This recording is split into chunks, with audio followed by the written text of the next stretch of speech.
Bonjour à toutes et à tous et bienvenue sur cette vidéo où je vous propose de voir comment fonctionne la phrase non verbale à prédicat adverbial en égyptien ancien. Je ne parle pas d'entrer dans les subtilités de cette langue qui a évolué sur plusieurs millénaires, mais de considérer son fonctionnement simple.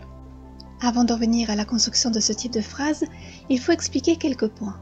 Tout d'abord, une phrase non verbale à prédicat adverbial ne comporte pas de verbe conjugué et se construit avec un complément circonstanciel qu'on appelle prédicat adverbial. En français, nous sommes obligés d'ajouter un verbe pour que la phrase ait un sens, à savoir le verbe être.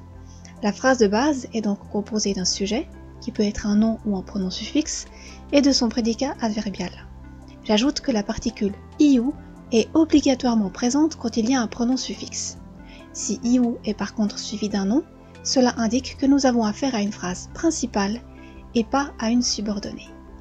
Concernant l'ordre des mots, nous avons tout d'abord la particule iou qui peut être présente ou non, puis le nom ou le pronom suffixe, et enfin le prédicat adverbial.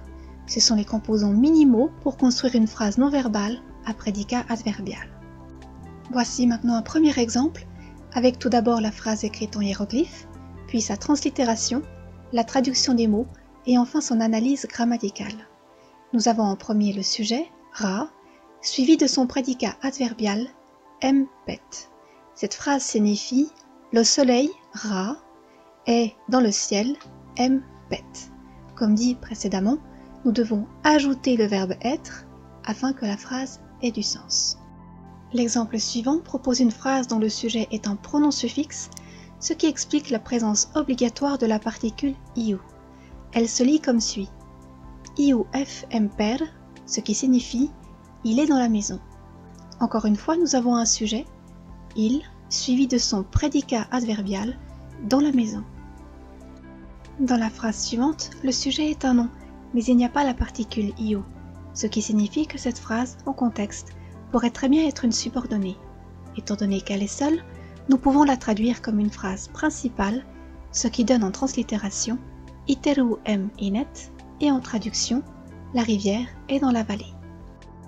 La dernière phrase d'exemple est un petit bonus, car je souhaite qu'elle soit vraie pour chacune et chacun d'entre vous.